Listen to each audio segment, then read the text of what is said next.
नमस्कार दोस्तों, मेरा नाम है विशाल और मैं आप सबके लिए लेके आया हूँ बिज़नेस स्टैंडर्ड का एनालिसिस वीडियो जहाँ पे business standard plus financial express के सारे न्यूज़ को हम लोग कवर करते हैं जो-जो इम्पोर्टेंट है आप सबके लिए। इसमें एडिटोरियल्स भी इंक्लूडेड है, बट यहाँ पे हम न्यूज़ पढ़ने नहीं आए हैं सिर्फ़, यहाँ पे हम सीखते हैं कि न्यूज़ को किस तरीके से आपको डिकोड करना है, आप कैसे एनालाइज़ कर सकते हैं कि किस फाइनेंशियल और बिज़नेस इवेंट का आपकी लाइफ़ पर क्या असर पड़ रहा है। सो आपकी लाइफ़ से मेरा मतलब है आपके जॉब्स, इन्वेस्टमेंट्स, इनकम, ये सारी चीज़ें। तो शुरुआत करूँगा मैं सबसे पहले आर्टिकल से, applied materials set for India फोरे। यहाँ पे बात कर रहे हैं हम लोग एक इन्वेस्टमेंट अपॉर्च्युनिटी की। ये आर्टिकल क्यों कवर किया है हमने? Because it comes of as an investment opportunity, क्योंकि इंडिया यहाँ पे फ़ोकस कर रहा है अप्लाइड मटीरियल्स पर। ये होता क्या है और इसमें किस टाइप की इन्वेस्टमेंट्स अभी हम लोग देख सकते हैं आगे। हम लोग आगे ये डिस्कस करते हैं इस आर्टिकल में। Fab units globally cannot operate without equipments from four key suppliers. जितने भी सेमीकंडक्टर यूनिट्स है ना, जो इंडिया में हम सेटअप करना चाह रहे हैं, इंडिया में इंडस्ट्री बनाना चाह रहे हैं, उसके लिए ना इक्विपमेंट चाहिए जो चार की सप्लायर से आते हैं। ठीक है? Applied Materials, ASML, KLA and Tokyo Electron, according to experts, ये एक्सपर्ट्स का कहना है। अगर ज़्यादा मोर सेमीकंडक्टर मैन्युफैक्चरिंग यूनिट्स अगर इंडिया में प्लान की जा रही है, तो जितने भी टॉप टूल मेकर्स हैं, वो भी कंट्री के मार्केट को ज़रूर यहाँ पे अपने फोकस में लेकर आएँगे। दुनिया का second largest fab tool maker Applied Materials with revenue of $26.52 billion ये प्लान कर रहा है कि ये भी इंडिया में मैन्युफैक्चरिंग यूनिट लेके आएगा। तो इन्वेस्टमेंट के लिए आप एज़ अ रिटेल इन्वेस्टर भी अगर सोचते हैं, तो ज़रूर देखिए कि जो नए इन्वेस्टमेंट्स आ रहे हैं, नए सेक्टर्स खुल रहे हैं, सेमीकंडक्टर कोई सेक्टर था ही नहीं हमारे यहाँ, मैं बोलूँगा। तो यहाँ पे कितनी बढ़िया अपॉर्च्युनिटीज़ हैं इंडिया में स्पेसिफिकली, प्लस कौन-सी कंपनीज़ इसका सबसे ज़्यादा फ़ायदा उठा सकती हैं यहाँ पे, ये जानना बहुत ज़रूरी होगा। इसके अलावा और क्या इम्पोर्टेंट है, मैं बताता हूँ। इसके अलावा और इम्पोर्टेंट ये है कि आप कनेक्ट कीजिए। पिछले आर्टिकल में हमने पढ़ा था कि किस तरीके से ओवरऑल इन्वेस्टमेंट्स तब ज़्यादा आएँगी इंडिया में जब ऐसा होगा कि कोई कार मैन्युफैक्चरर इंडिया को असेस करेगा जब कि क्या मुझे इस देश में अपने कार का प्लांट सेटअप करना चाहिए? तो देखिएगा कि क्या यहाँ पे कार के कोई इंजन का सप्लायर है, इंजन जिससे चीज़ें बनती हैं, इक्विपमेंट्स बनती है वो है? क्या यहाँ पे जो बॉडी है, मेटल बॉडी वो मुझे मिल जाएगी सही रेट पे? क्या यहाँ पे गाड़ी के इलेक्ट्रॉनिक्स के लिए दूसरी कंपनीज़ हैं जो मुझे इलेक्ट्रॉनिक्स सप्लाई कर देंगी? क्योंकि कोई भी ये कंपनी जो इतने बड़े स्केल पे काम कर रही है, वो सारी चीज़ें खुद नहीं बनाती है। दूसरी 5-6 कंपनीज़ और मिल करके उसे सपोर्ट करती हैं। तो इंडिया में इस तरीके का अगर इकोसिस्टम बन गया ना, तो फिर दुनिया में ऐसी कोई कंपनी नहीं है जो इंडिया में सेटअप करना नहीं चाहेंगे अपने प्लांट्स को। तो सोर्सेज़ का अगर माने तो तमिलनाडु के लिए ये बहुत एम्बिशियस प्लान हो रहा है और मैं यही कहूँगा, देखिए तमिलनाडु यहाँ पर भी बाज़ी मार रहा है, क्योंकि अभी हमने देखा था इंडिया का आर्टिफिशियल इंटेलिजेंस हब तमिलनाडु को बनाने की बात चल रही है। गूगल से लेके माइक्रोसॉफ्ट सब वहाँ पे इन्वेस्टमेंट्स कर रहे हैं, उन्होंने अभी डिक्लेयर किया है, अनाउंस किया है। साथ ही साथ तमिलनाडु गवर्नमेंट अपने जितने भी इंजीनियरिंग ग्रेजुएट्स हैं, सबको एआई में ट्रेन कर रही है इस वक़्त, स्किल डेवलपमेंट चल रहा है सबका। तो ये बहुत ही ज़्यादा मैं बोलूँगा फॉरवर्ड लुकिंग एक प्रॉस्पेक्ट था तमिलनाडु गवर्नमेंट का, जो उन्होंने बाकी स्टेट से स्नैच कर लिया है। तो बाकी स्टेट्स के लिए बहुत मुश्किल होने वाला है, आप जिस भी स्टेट के हैं अ, इस अपॉर्च्युनिटी को अब अपने स्टेट में लाना। तो ये कंसिडर किया जा रहा है चाइना प्लस वन स्ट्रैटेजी। पूरी दुनिया में जितनी भी कंपनीज़ हैं ना, चाइना पे काफ़ी ज़्यादा डिपेंडेंट है इस चीज़ के लिए। तो वो चाइना पे डिपेंडेंट नहीं रहना चाहते हैं। वो दूसरी कंट्री ढूँढ रहे हैं जहाँ पे वो डाइवर्सिफ़ाई कर पाएँ कि एक कंट्री में कुछ प्रॉब्लम भी हो गया, लेट्स से पॉलिटिकल प्रॉब्लम या कोई वॉर से रिलेटेड, तो दूसरी कंट्री है जहाँ से वो अपने पूरे सप्लाई को सोर्स कर सकते हैं, अपने मैन्युफैक्चरिंग को कंटिन्यू रख सकते हैं। तो ये बहुत ही ज़्यादा इम्पोर्टेंट रहने वाला है। तो देखिए इसमें ओवरऑल और कुछ इंडस्ट्रीज़ हैं, कुछ कंपनीज़ हैं जिसका और इसमें डिटेल में बताया गया जो हमारे लिए इम्पोर्टेंट नहीं है। ओवरऑल अगर मैं बता दूँ, $91.2 बिलियन की इंडस्ट्री है सेमीकंडक्टर इक्विपमेंट मैन्युफैक्चरिंग मार्केट जो है। मेजर कंपनीज़ एएसएमएल नीदरलैंड्स की है, अप्लाइड मटेरियल्स यूएस की, टोक्यो इलेक्ट्रॉन जापान की, केएलए कॉर्पोरेशन यूएस की और लैम रिसर्च ये भी यूएस की है। तो ओवरऑल इंडिया के लिए बहुत बढ़िया अपॉर्च्युनिटी है। 2028 तक ये $150 बिलियन की हो जाएगी इंडस्ट्री। ग्रोथ 10.5% की एक्सपेक्टेड है और रीजंस फॉर ग्रोथ क्या है? डिमांड बढ़ रहा है सभी सेमीकंडक्टर का पार्ट का इलेक्ट्रिक, हाइब्रिड व्हीकल्स में, और 5G आ रहा है, तो 5G में भी हमें ये सारी चिप्स चाहिए। तो इसलिए इसका डिमांड भी बहुत बढ़िया है। तो ये कोई इन्वेस्टमेंट एडवाइस नहीं है, लेकिन आप रिसर्च कर सकते हैं इससे रिलेटेड इंडिया में कौन-सी कंपनीज़ हैं जो सबसे ज़्यादा फायदा उठा सकती है इस ओवरऑल ग्रोथ का और इन्वेस्टमेंट्स का। Vegetable prices shoot up as rains disrupt supply lines. Vegetable prices अगस्त में बढ़ चुके हैं एंड सितंबर में भी बढ़ चुके हैं मेजर सिटीज़ में।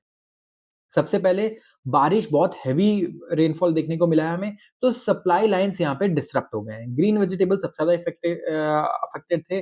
आप देखेंगे कोरिएंडर लीव्स जिसे हम बोलते हैं धनिया, ये 350% इसका रेट बढ़ गया दिल्ली में over past 1 month.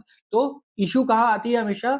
Supply side. India में अगर आप वेजिटेबल्स की बात करें और इससे फ़र्क किस पर पड़ता है? फूड इन्फ्लेशन पर, जो हम कई दिनों से डिस्कस कर रहे हैं कि सप्लाई प्रॉब्लम की वजह से फूड इन्फ्लेशन हमारा बार-बार डबल डिजिट में चला जाता है, जिसकी वजह से हमें काफ़ी दिक्कत होती है और ये और वर्स हो सकता है यहाँ से क्योंकि हेवी रेन्स कंटिन्यू कर सकती है नेक्स्ट फ्यू मंथ्स तक। अब देखिए इस बार राजस्थान में भी बहुत अच्छी बारिश हुई है। ओवरऑल जो ड्राउट वाले रीजन थे, ड्राउट प्रोन एरिया थे, वहाँ पे भी काफ़ी बढ़िया रेनफॉल देखने को मिला है। अगले आर्टिकल की बात करते हैं। 100% टैरिफ ऑन कंट्रीज दैट शन डॉलर। ट्रंप, डोनाल्ड ट्रंप अभी इलेक्शन लड़ रहे हैं, रिपब्लिकन प्रेसिडेंशियल नॉमिनी है ये यूएस में, और इन्होंने प्लेज किया है, कसम खाई है, प्रॉमिस किया है कि ये उन कंट्रीज को बहुत महंगा पड़ने वाला है जो डॉलर नहीं यूज करना चाहती, जो डॉलर से शिफ्ट करना चाहती है। तो मैं बता दूं जितना भी ग्लोबल ट्रेड होता है ना पूरी दुनिया में, वो डॉलर के टर्म्स में होता है, डॉलर की करेंसी में होता है, और इसीलिए यूएस का इतना दबदबा है पूरी दुनिया पर। क्योंकि प्रॉब्लम यह है कि 10 में से कोई एक कंट्री भी अगर उससे लड़ाई करती है, तो वो बोलता है मैं तुम पे सैंक्शन लगा दूंगा। सैंक्शन क्या लगाओगे? मैं तुम्हें डॉलर ही नहीं दूंगा। अब जब मैं तुम्हें डॉलर नहीं दूंगा, तो प्रॉब्लम क्या होगी?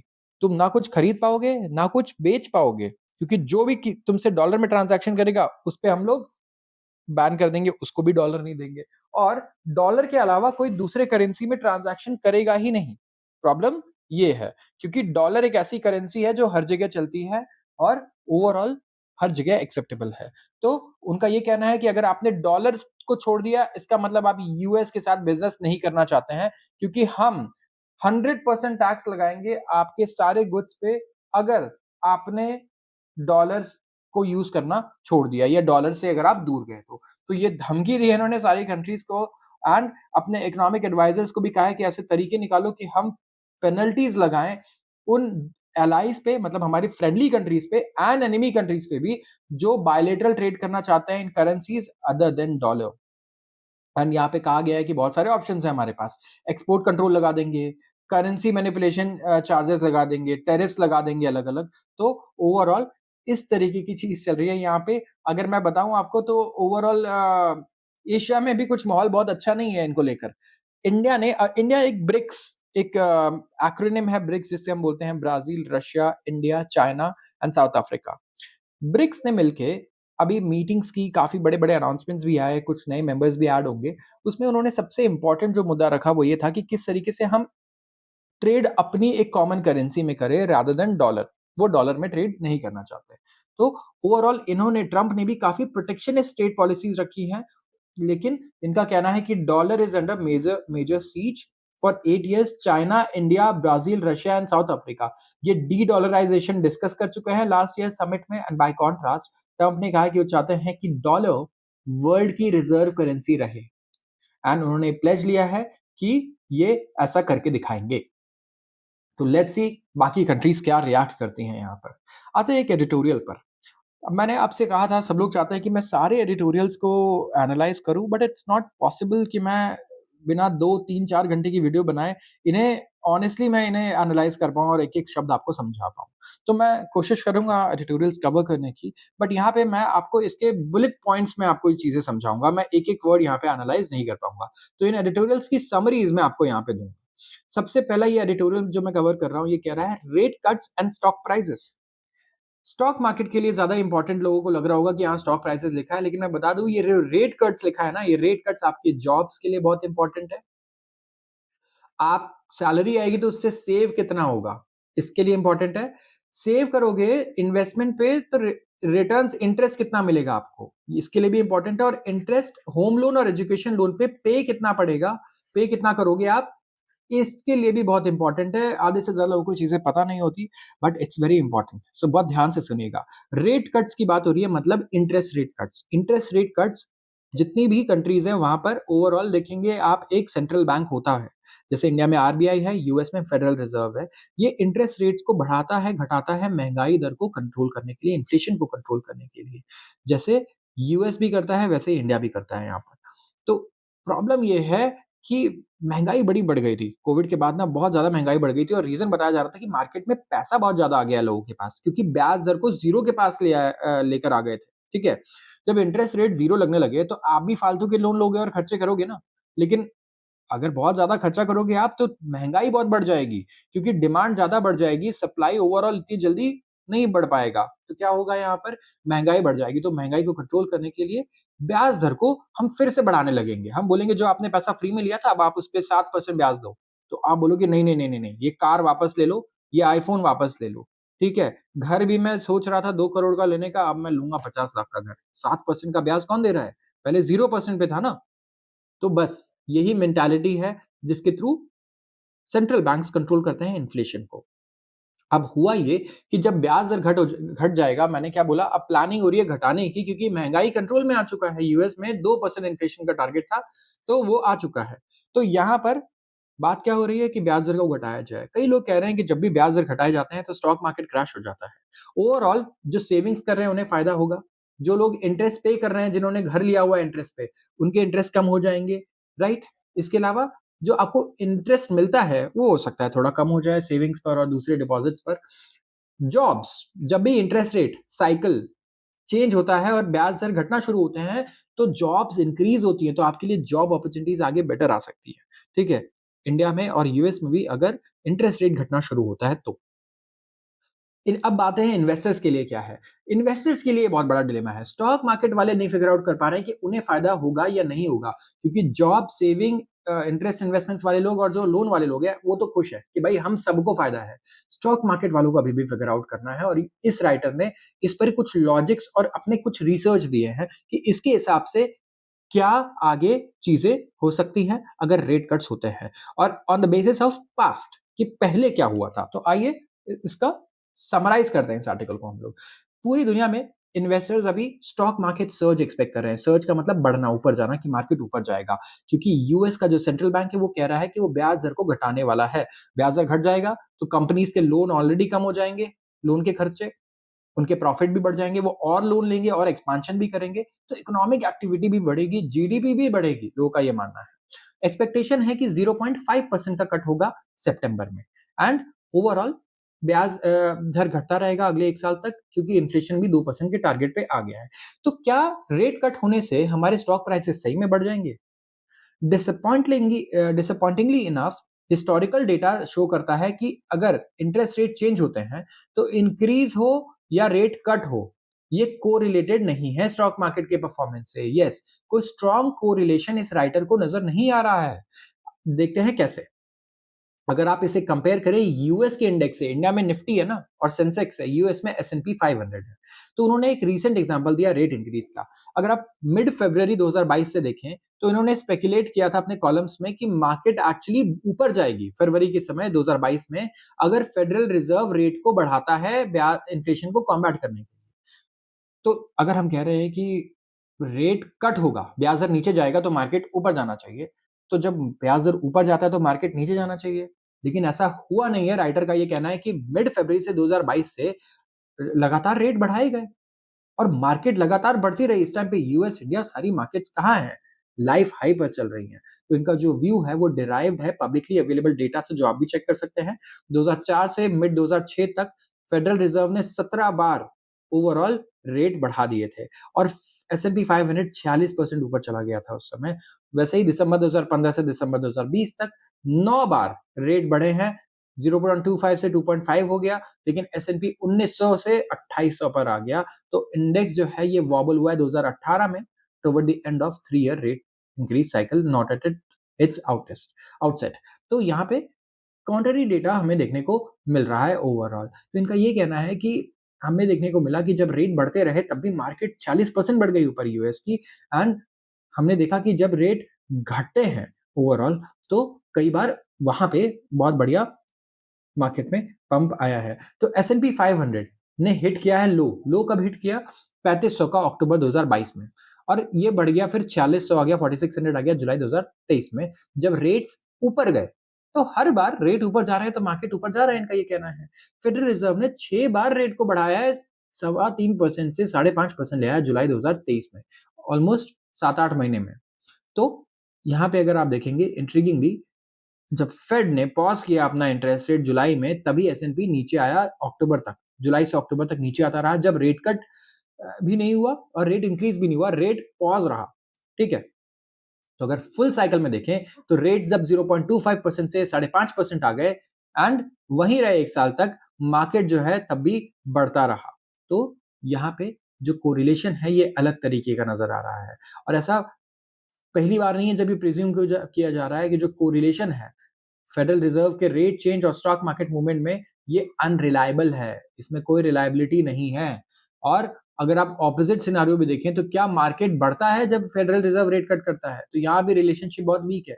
2008 का एग्जांपल देखिए, जनवरी 2008 में फेडरल रिजर्व ने क्या किया रेट कट को इतना ज़्यादा किया रेट कट 3.5% से 3% लाया, जहाँ मार्केट क्रैश हुआ एंड बेयर स्टैंड्स तब तक कोलैप्स कर गया मार्च तक, ठीक है? एंड 0.75% का रेट कट फिर से आया एंड ये रिड्यूस होके फर्दर 2% भी चला गया, लेकिन मार्केट नीचे ही जाता रहा एंड मार्केट अगर आप देखें तो नीचे चलता रहा सितंबर तक एंड वहाँ पे लेमन ब्रदर्स भी कोलैप्स कर गया। बाय अक्टूबर अगर मैं बोलूँ तो रेट कट जो है इसे स्लैश करके 1.5% लाया गया, 1% कर दिया गया, दिसंबर तक तो इसे 0 से 0.25% कर दिया गया, ऑलमोस्ट 0 ले आया गया। लेकिन तब भी 2008 का जो क्रैश है वो सबसे सिवियर मॉडर्न हिस्ट्री के सबसे सिवियर क्रैशेस में से एक है जहाँ 50% ड्रॉप आ गया था जनवरी से मार्च में एस&पी में। सो ओवरऑल अगर हम देखें यहाँ पर तो ये भी प्रूव करता है कि जो डेटा है ये रिलायबली नहीं बताता है कि मार्केट में अगर आप इंटरेस्ट रेट घटा रहे हो तो ओवरऑल मार्केट भी बढ़ेगा, ये ऐसा इस राइटर का कहना है। तो देखिए ये इनकी रिसर्च है जो ये पास्ट चीज़ों को देख रहे हैं बट येस बिल्कुल एग्ज़ैक्ट सेम नहीं रहा है सिनेरियो। मार्केट अगर आप देखें इकोनॉमी देखें तो वो चीज़ें भी मुझे लगता है फैक्टर इन करनी चाहिए कि उस टाइम पे इकोनॉमी को लेके आगे क्या हमारा एक्सपेक्टेशंस थी, राइट? ग्रोथ को लेके क्या एक्सपेक्टेशंस थी, ये सारे फैक्टर्स भी इसमें आ सकते हैं। तो मैं 100% इस चीज़ पर वैसे इनका कोई बहुत ही स्ट्रॉन्ग वैसा स्टेटमेंट नहीं है कि मार्केट यहाँ बढ़ेगी ही या घटेगी। इनका स्टेटमेंट भी सही है कि आप इसको इतना बड़ा एग्ज़ैजरेशन मत बनाओ कि अगर रेट कट हो गया, तो मार्केट बिल्कुल ऊपर चला जाएगा या मार्केट बिल्कुल क्रैश हो जाएगा। इनका ये कहना है कि कोई ऐसा डेटा नहीं है, जो रिलायबली बता रहा है कि ये चीज़ होगी या ये चीज़ होगी। सो ओवरऑल ये है यहाँ पे इम्पोर्टेंट कि आप अपने रिस्क को मैनेज कीजिए अगर आपके इन्वेस्टमेंट्स हैं, ठीक है? मार्केट ऊपर भी जा सकती है, नीचे भी जा सकती है, अभी कोई डेटा ऐसा नहीं है जो आपको रिलायबली ये प्रेडिक्ट कर सकता है, एस्टिमेट करके दे सकता है कि नहीं 90% चांसेस है ये मार्केट ऊपर ही जाएगी। उनका कहना है कि क्या अनथिंकेबल अभी हो सकता है जो हमने सोचा नहीं था, क्या अभी हो सकता है कि मार्केट गिर जाए जब रेट कट हो? ये पॉसिबल है, राइट कंडीशंस में। जब ग्रोथ स्लोअर हो, अब देखिए इन्होंने ग्रोथ की भी बात की। जब फेडरल रिजर्व स्टॉप कर देंगे रेट्स को बढ़ाना, तो ये सिग्नल कर सकता है कि इकोनॉमिक ग्रोथ भी स्लो हो रही है, जिससे कॉर्पोरेट के प्रॉफिट भी स्लो होंगे, स्टॉक प्राइसेस भी इससे हर्ट होगा।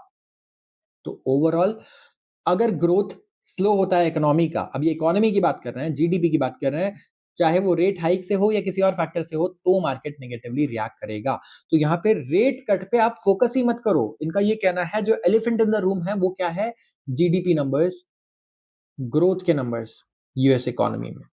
ये एलिफेंट इन द रूम है। इंटरेस्ट रेट तो आप कह सकते हैं एक ऐसा एक डिस्ट्रैक्शन है जहां लोग ज्यादा फोकस कर रहे हैं बट इससे कुछ फर्क नहीं पड़ने वाला। Delhi's EV adoption to hit a speed bump. बात कर रहे हैं यहाँ पे दिल्ली के ईवी एडॉप्शन की। अगर आप गैस गज़लर इको फ्रेंडली अपने गैस गज़लर को अगर आप डंप करना चाहते हैं ना कि यार मेरी गाड़ी पेट्रोल डीजल बहुत ज़्यादा ले रही है और इलेक्ट्रिक व्हीकल्स पे आने वाले हैं, तो दोबारा सोचिए। ये है डेलाइट्स के लिए जो दिल्ली में रहने वाले लोग हैं, क्योंकि जो नेशनल कैपिटल का वॉर है पॉल्यूशन पे, अब ये और महँगा होने वाला है। एक शॉकिंग मूव में दिल्ली गवर्नमेंट ने सब कुछ जो road tax, safety cess waiver जितने भी सब्सिडीज़ थे इससे रिलेटेड ईवीज़ के ये विथड्रॉ कर लिए हैं और ये इफेक्टिव है 1 सितंबर से। तो अब ये व्हीकल्स 10% ज़्यादा महँगी हो जाएँगी। ओवरऑल सब्सिडीज़ काफ़ी सारी दिल्ली गवर्नमेंट ने हटा दी यहाँ से। तो अगर आप 23 दूसरे स्टेट्स की भी बात करें ना, जो इको कॉन्शियस कस्टमर्स को स्वीट इंसेंटिव से लुभा रही हैं कि आइए आप ईवी खरीदिए, इस पे हम लोग सिर्फ 5% टैक्स लगा रहे हैं। आप जो दूसरी गाड़ियाँ खरीद रहे हैं, उस पे हम लोग 48% टैक्स लगा रहे हैं। तो यहाँ पे डिफरेंस देखने को मिल रहा है, जब ऐसी स्टेट्स होंगी कुछ जो सस्टेन नहीं कर पाएँगी। येस, आप कब तक किसी चीज़ को इतना बड़े इंसेंटिव पे चलाते रहोगे, इतने डिस्काउंट पे चीज़ों को बेचते रहोगे एंड दिल्ली गवर्नमेंट के साथ यही हुआ। अब ज़रूर यहाँ पे गवर्नमेंट पर बहुत ही फिस्कल प्रेशर आया है, पैसे की कमी है गवर्नमेंट के पास, दिल्ली गवर्नमेंट, स्टेट गवर्नमेंट के पास, तभी मुझे लगता है इस तरीके की डिसीजंस आ रही हैं। तो एक बार जान लेते हैं, छोटा-सा ब्रीफ लेते हैं इसके और ये भी देखते हैं कि क्या बाकी स्टेट्स में भी ऐसा कुछ हो सकता है बहुत ही जल्दी। और ईवी के इन्वेस्टमेंट्स पे क्या फ़र्क पड़ सकता है? ये भी है ईवी कंपनीज़ पे क्या फ़र्क पड़ सकता है? तो इंडस्ट्री एग्ज़ीक्यूटिव्स और सेक्टर एक्सपर्ट्स वार्न कर रहे हैं कि जो प्राइस हाइक है, इससे दिल्ली का ईवी एडॉप्शन कम होगा और जो इंटरेस्ट है ग्रीन व्हीकल्स में, वो भी कम होगा और दूसरे स्टेट्स भी इस चीज़ को फ़ॉलो करने लगेंगे।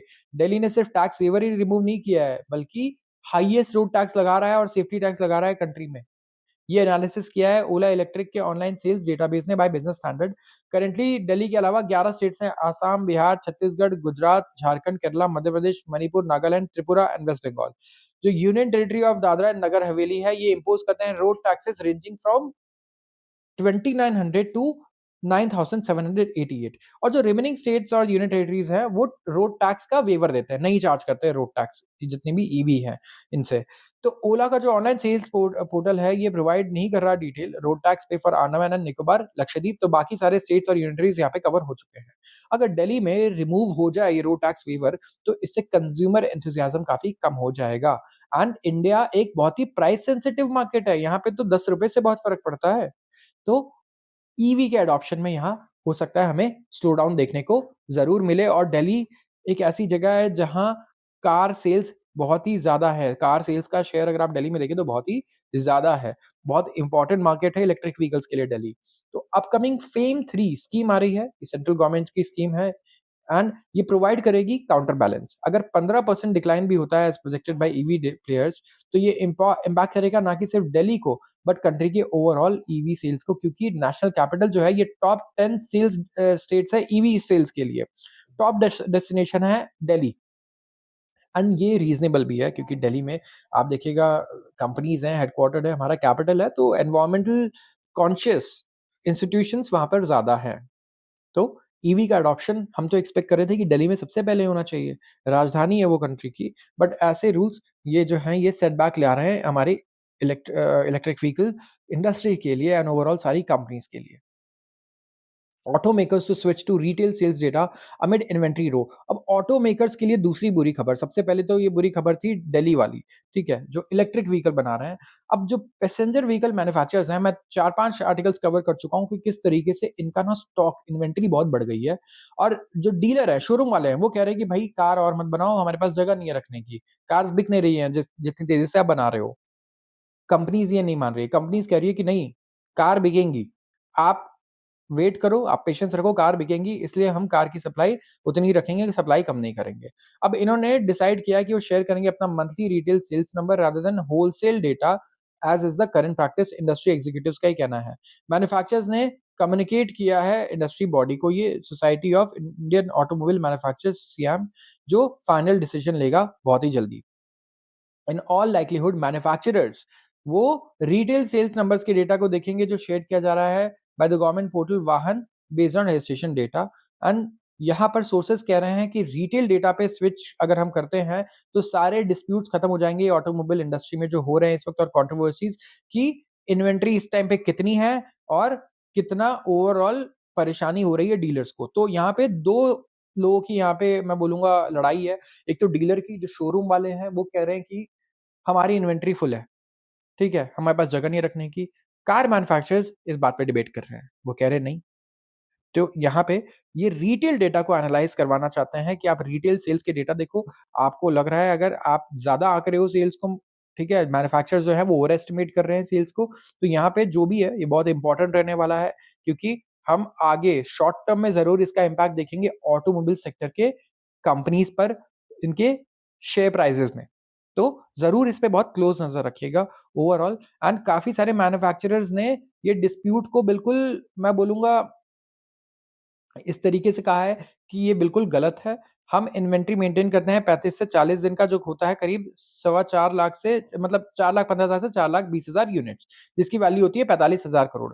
इनफैक्ट मारुति सुजुकी ने ऑफिशियली कहा है कि उनका इन्वेंट्री लेवल अगस्त में 36 डेज़ था, जो जुलाई के 38 डेज़ से कम था। hyundai मोटर ने भी कहा है कि उनका इन्वेंट्री लेवल 30 दिन से कम है। तो वी हैव टू नो कि कंपनी सही है यहाँ पर या डीलर सही है? क्योंकि अगर डीलर सही हुए तो इनके स्टॉक प्राइसेज़ पे काफ़ी फ़र्क पड़ सकता है शॉर्ट टर्म में। लेकिन कंपनी सही हुई तो हमें ओवरऑल पॉज़िटिविटी देखने को मिलेगी कि क्या सही में इन्वेंटरी ज़्यादा हो गया है या डीलर्स कुछ और बोल रहे हैं। तो आते हैं अगले आर्टिकल पे। इंजीनियरिंग कैंपसेस में काफ़ी ज़्यादा चेयर है अभी क्योंकि आईटी फर्म्स हायरिंग स्प्री पर आ चुके हैं। यस, आईटी फर्म्स ने फिर से हायरिंग शुरू कर दी है क्योंकि लास्ट ईयर तो बहुत ही ब्लीक रहा है आईटी कंपनीज़ के लिए हायरिंग के लिए। तो बच्चे भी काफ़ी परेशान रहे हैं जो इंजीनियरिंग ग्रेजुएट्स हैं, but we have a good news here. Investors, जितने इन्वेस्टर्स हैं जो आईटी सेक्टर में इन्वेस्टेड हैं, मुझे लगता है they will be happy to, क्योंकि अगर आप जिस कंपनी में निवेश कर रहे हैं और अचानक से वो वैकेंसीज़ निकालना शुरू करें, हायरिंग शुरू करें, इसका मतलब दे आर प्रिपेयरिंग अच्छे ग्रोथ के लिए। दे आर एक्सपेक्टिंग कि आगे बढ़िया ग्रोथ होनी है, अभी हायर कर लो, ट्रेन करके रख लो, ताकि बाद में प्रॉब्लम ना हो। तो ये सिंपल मेंटालिटी होती है ओवरऑल जो हेल्प करती है इन्वेस्टर्स को गेज करने में कि आपकी कंपनी क्या करना चाह रही है, किस पॉलिसी से, किस डिसीजन से। तो इंजीनियरिंग ग्रेजुएट्स के पास बहुत बढ़िया रीज़न है कि वो चेयर करे क्योंकि आईटी कंपनीज़ फिर से हायरिंग शुरू कर रही है। विप्रो एक्सपेक्टेड है कि 10 से 12,000 फ्रेशर्स हायर करेगा। टीसीएस भी काफ़ी बड़े रिक्रूटमेंट्स करने वाला है। एचसीएल कह रहा है 10,000 तक नंबर वो देख रहा है हायरिंग के लिए। एंड कंपनीज जैसे कि एक्सेंचर, कॉग्निजेंट एंड कैपजेमिनी ये जो है ये रन कर रही है हायरिंग ड्राइव्स अक्रॉस कॉलेजेस। तो अपार्ट फ्रॉम मास हायरर्स उन्होंने इंक्वायरीज की है करीब 40 प्रोडक्ट कंपनीज से।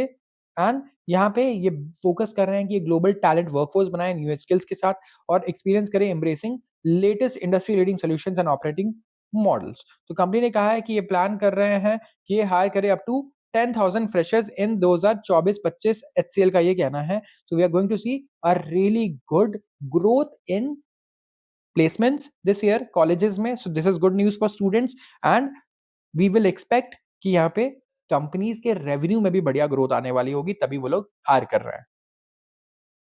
आते हैं अगले आर्टिकल पे। ये है ऑयल मार्केटिंग कंपनीज के बारे में। तो जो लोग ऑयल कंपनीज में इन्वेस्टमेंट करते हैं या फिर जॉब भी करना चाहते हैं उनके लिए इंपॉर्टेंट हो सकता है ये आर्टिकल। अगर आप देखिए क्रूड ऑयल प्राइसेस को ना, ये काफ़ी वॉलेटाइल रहा पिछले साल जब इज़राइल और गाज़ा का कॉन्फ्लिक्ट हुआ, ईरान भी बीच में आ गया, तो बहुत ही उथल-पुथल थी, $100 तक चला गया था ऑयल का प्राइस, फिर 70 पे आ गया। अब इस वक़्त अगर आप देखिए ना, तो एक्सपेक्टेड ये है कि ऑयल के प्राइसेज़ अगले 2 साल तक बिल्कुल नीचे रहने वाले हैं, क्योंकि डिमांड बहुत वीक है, चाइना ग्रो कर नहीं रहा, ठीक है? तो ये एक रीज़न है और बाकी दूसरी सारी कंट्रीज़ भी किस पे फ़ोकस कर रही है? इलेक्ट्रिक व्हीकल्स पे।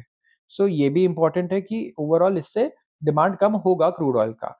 तो पीरियड ऑफ वॉलेटिलिटी रही मतलब उथल-पुथल रहा है क्रूड ऑयल प्राइसेस में, जिसकी वजह से straight run oil marketing companies उनकी वीक अर्निंग्स आई। इस क्वार्टर अगर मैं बताऊँ सबसे बेकार परफॉर्मेंस मुझे दिखाई दिया ऑयल मार्केटिंग कंपनीज़ में, ऑयल से रिलेटेड कंपनीज़ में क्योंकि ऑयल के प्राइसेस बहुत वॉलेटाइल थे। तो एनालिस्ट जो है ये एंटिसिपेट कर रहे हैं कि डीज़ल एंड पेट्रोल प्राइसेस जो हैं ये ड्रॉप कर सकते हैं रिटेल लेवल पे अगर क्रूड प्राइसेस करंट रेंज में रहे। तो कल किसी ने कमेंट में पूछा था कि भैया ये बताओ पेट्रोल के दाम आप कह रहे हो कि $100 से 70 आ गए, हम तो यार उतने में ही भरवा रहे हैं अभी भी, ₹100 ₹105 पे। तो देखो एनालिस्ट अभी एंटिसिपेट कर रहे हैं कि डीज़ल और पेट्रोल प्राइसेस ड्रॉप होंगे, लेकिन ये इकोनॉमिक्स से इसका कोई रिलेशन नहीं है, ठीक है? क्रूड ऑयल के प्राइसेस 40 भी जा सकते हैं।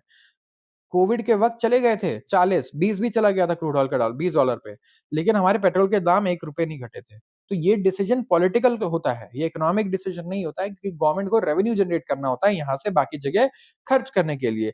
तो जब बढ़ता है तो ये तो तुरंत बढ़ता है, लेकिन जब घटेगा तो ये घटेगा नहीं आपके लिए कभी भी, ये बढ़ता ही रहेगा क्रूड ऑयल का दाम, ये दाम आपके लिए, फाइनल जो प्रोडक्ट है।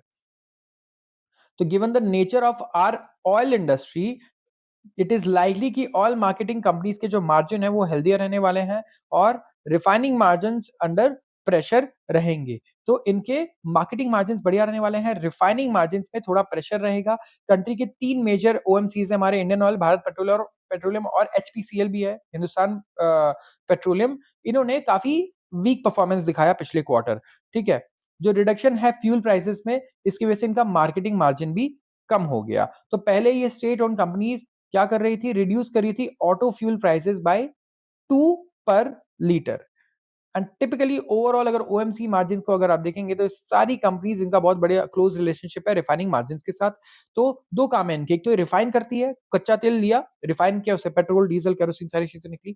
और एक है ऑयल मार्केटिंग, मतलब वहाँ से ट्रक लिया, पेट्रोल पंप अपने खोले और पेट्रोल पंप में आप पेट्रोल पंप से आप डायरेक्टली सेल कर रहे हो लोगों को। तो वो ऑयल मार्केटिंग हो गया और एक रिफाइनिंग अलग हो गया, जहाँ आप कच्चे तेल से अलग-अलग बाय प्रोडक्ट्स निकाल रहे हो, पेट्रोल, डीज़ल और केरोसिन। तो यहाँ पे जो प्रेशर रहा है ना, परफॉर्मेंस जो पुअर रही है, वो सबसे पहले तो हमें प्रेशर देखने को मिल रहा है ओवरऑल कहाँ पर, ये जो रिफाइनिंग है, ठीक है? रिफाइनिंग मार्जिन में। लेकिन हम कह रहे हैं कि जो मार्केटिंग का मार्जिन है वो बेटर हो सकता है आगे, ठीक है?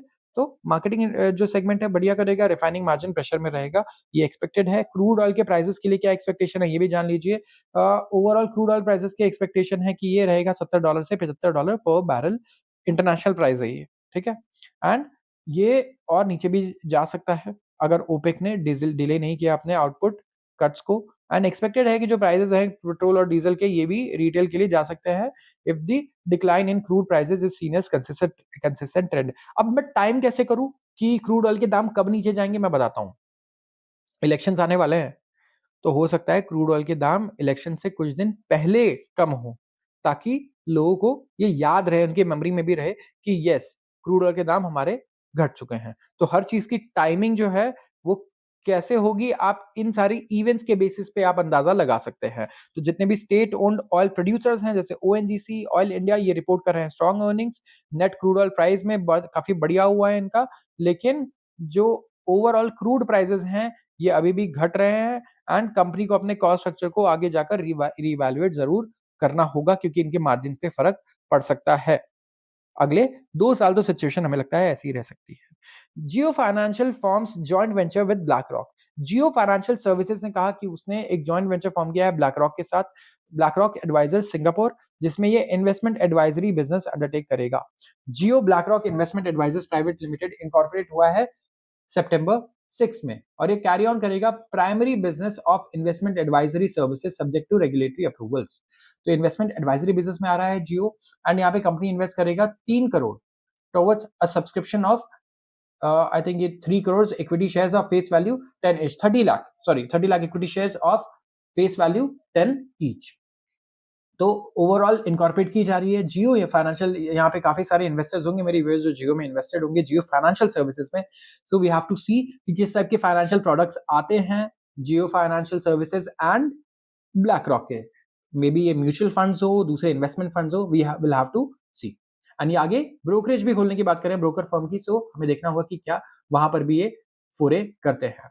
Banks rush to raise funds via CDs. Banks rush कर रहे हैं इस टाइम पे सर्टिफिकेट ऑफ डिपॉजिट इशू करने में। क्या है ये ओवरऑल प्रॉब्लम, क्या है, एसेट और लायबिलिटीज में मिसमैच है, टेम्पररी मिसमैच है बैंक्स के, क्योंकि dwindling, because of dwindling low cost deposits. Lenders ने, जितने भी बैंक है उन्हें लेंडर्स बोलते हैं, जो लोग उधार देते हैं, उन्होंने रेज किया है करीब 82,020 करोड़, इशू किया है सर्टिफिकेट ऑफ डिपॉजिट्स अगस्त में, और मार्क किया है 43% increase as compare to the same month last year according to the Prime database. तो जुलाई में इश्यूएंस हुआ है 67,170 करोड़ का, जो पहले 45,000 करोड़ था। तो नियर टर्म्स में सीडी इश्यूएंसेस जो है ये एक्सपेक्टेड है कि और बढ़ेंगे, जब तक कि बैंक को परमानेंट सोल्यूशन नहीं मिलता अपने डिक्लाइनिंग डिपॉजिट को सॉल्व करने का। डीलर्स का ये कहना है। तो देखिए बैंक्स में सही में ये क्राइसिस है, लोग पैसा जमा नहीं कर रहे हैं, बैंक्स के पास पैसा नहीं आ रहा है इस वक्त, ना एफडीज आ रही हैं। अब बैंक्स के नए रूल्स भी आ गए हैं। हम देखिए, अगर आप क्रेडिट कार्ड अभी लेने जाएंगे तो बैंक्स वाले कह रहे हैं कि 50,000 का लिमिट चाहिए तो 60,000 का एफडी कीजिए। पहले ऐसा कुछ भी नहीं था, अब ऐसी चीजें आ रही है। इसका मतलब यही है कि बैंक्स यहाँ पे एफडीज के लिए बहुत ज्यादा अग्रेसिव हो रहा है, बहुत परेशान हो रहा है, क्योंकि बैंक्स के पास पैसे नहीं आ रहे हैं। तो जब तक कि कोई कॉन्क्रीट सोल्यूशन नहीं आ जाता, बैंक्स के पास कोई चॉइस नहीं है मार्केट को टैप करने के अलावा। एंड जो बैंक्स जिनकी क्रेडिट रेटिंग अच्छी है, जैसे आपको और मुझे उधार चाहिए, आपकी क्रेडिट रेटिंग ट्रिपल ए है, ठीक है, और किसी और की लेट्स से ट्रिपल बी है, तो ट्रिपल ए वाले के लिए पैसा उठाना बड़ा आसान है सर्टिफिकेट ऑफ डिपॉजिट के थ्रू।